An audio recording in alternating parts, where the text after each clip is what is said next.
Hey, I'm Pascal from Orangepixel. A quick little video with 5 tips or 5 things you probably never thought about that happen and surround game development and game releases. This is a weird title. Hopefully the title of the video is shorter. Right now I'm just winging it. I have a couple of tips written down though. 5 things I'm pretty sure most of you don't know. They could be interesting. So after the intro, gonna go through that list. 5 things, 5 little things, little video. Let's go. I just had vacation, so I'm pumped. I also don't have a lot of content, but I have 5 tips. That's why this video is being made. Brought to you by me and this intro.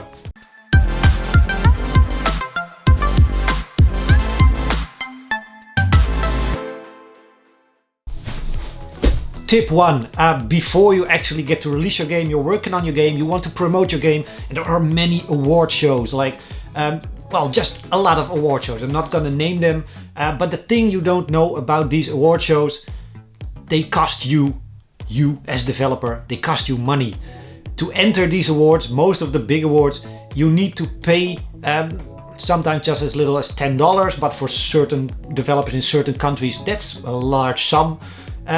And sometimes you have to pay more, and paying that you don't get it refunded, and it also doesn't mean your game will actually be part of the final judging. Paying that fee just means your game will be in the whole bunch and group of games, and then judges usually go through those games and vote on certain games, and the top games, the top voted games will then actually go into the actual judging. A lot of developers pay that money, get their game there, never see it, never hear about it, never get their money back. For most developers, it's really a waste of your money. Of course, it's great if you win, because having those accolades on anything to show, best game of the show, best music, best whatever, that's great and that's awesome, and it will help you sell more copies of that game. But the chance of winning such a prize or getting that accolade or something to mention, they are very low, very slim.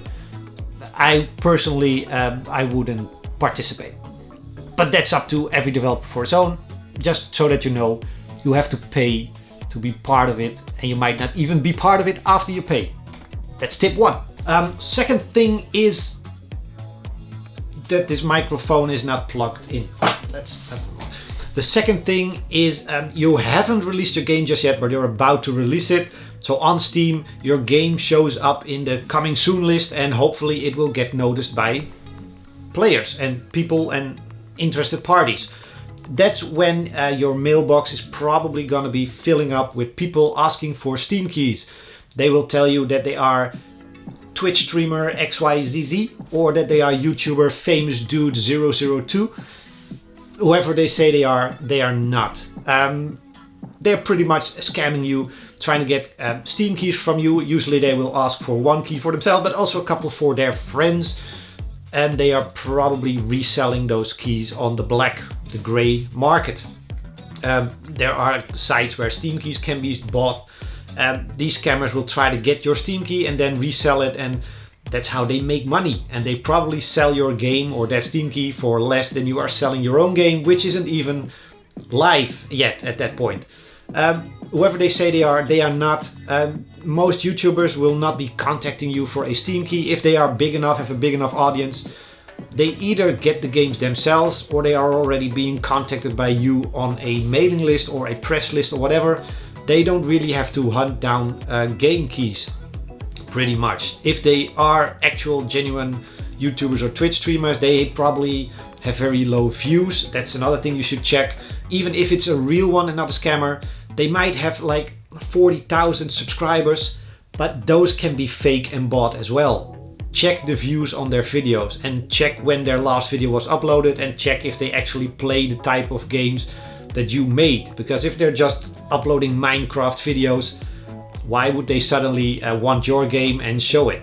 So a lot of key scammers and a lot of people just wanting free games will be mailing you.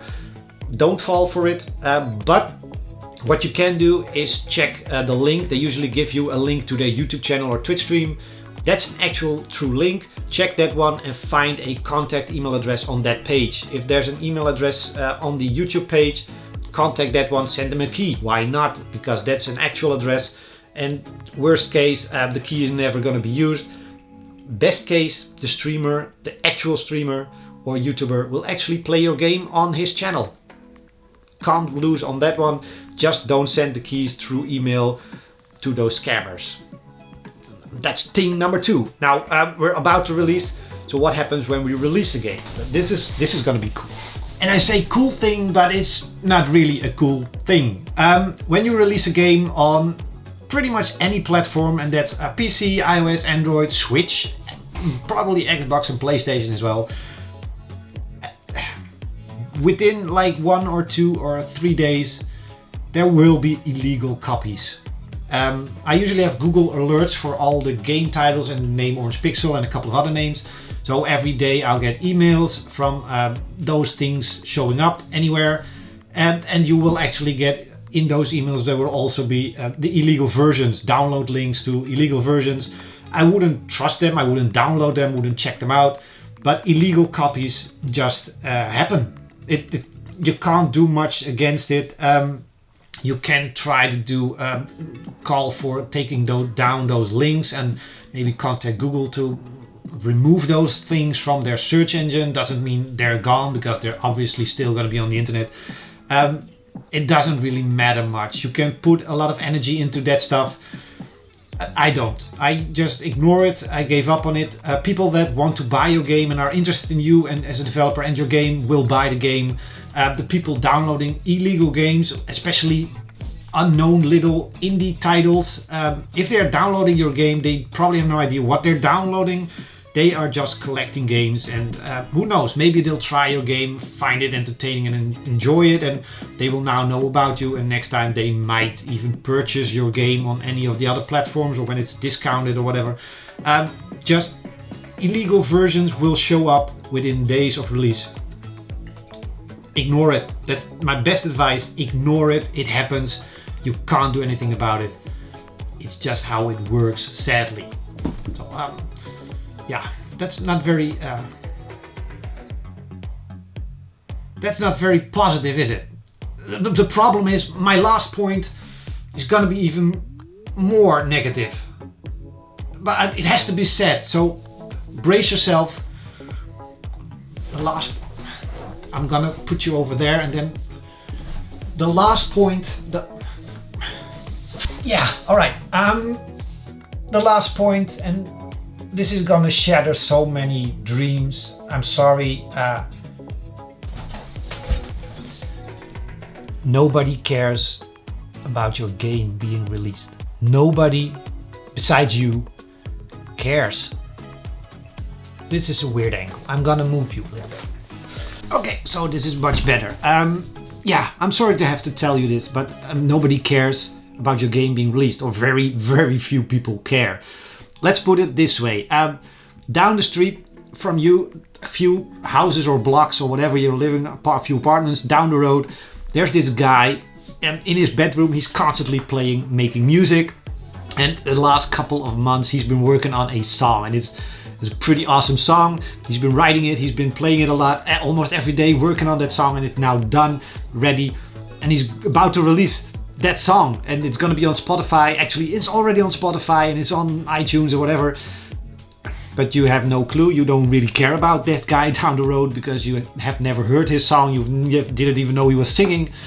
You don't really care about that song. He released the song, his life work, last couple of months of his life, just playing that song every day, writing better words for it, making it better, making it very cool, very good. He's very psyched about it. He's extremely enthusiastic about it.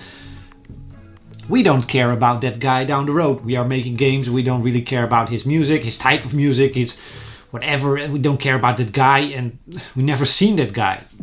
That's pretty much what people will think about your game. They don't really care. So getting your game to sell copies means you have to tell people that your game is there and what it's about, and get them enthusiastic as well. Even though you've been in this bubble working on the game for months or maybe even years, You've been in a bubble. You are very into the game, working on it every now and then, thinking about it almost every week, but you're the only one doing that. So take a step back. It's just another game, and try to make other people enthusiastic about it. Try to tell as many people as you can. And that's why you also want to reach streamers and want to reach press and people on Twitter with a big influence, big bubble, a lot of amount of people following them. Because if you can tell them and ask them to talk about it, everybody that follows them will also know about the game. And that's pretty much how you try to make people interested in your game. Just having it up on a store like Steam or wherever. Yeah, some people will see a picture, maybe they'll see that picture and think, oh, interesting picture, let's click on through to the page, and maybe a couple of people will actually buy it that way. Obviously, most people, there's like 10, 20, 30, 50 games popping up on that list every week. You're just one of many games, so I'm sorry to tell you, nobody cares about your game. Still, game development and creating games is a lot of fun, but these are just a couple of things that you always have to keep in mind. Realistic things that hopefully keep your feet on the floor and know what you're working on, and don't waste too much time on a game because nobody else cares about it. Go write your next game or song or whatever and release that one as well. That's pretty much it, I guess. I wanted to do a very positive video, but I guess, well, knowing this is a positive thing, so that you can prepare yourself for when you release your first game or your second game or your 100th game, whatever. Knowing these things will actually hopefully help you make good choices when you're developing your game. So that's the positive note on this video. Then I'd like to say thank you for watching. Don't forget to like, subscribe and comment and all that stuff, and drop on the Discord to talk more about these things and topics and ask questions and just have a lot of fun. And I will see you next week. So bye.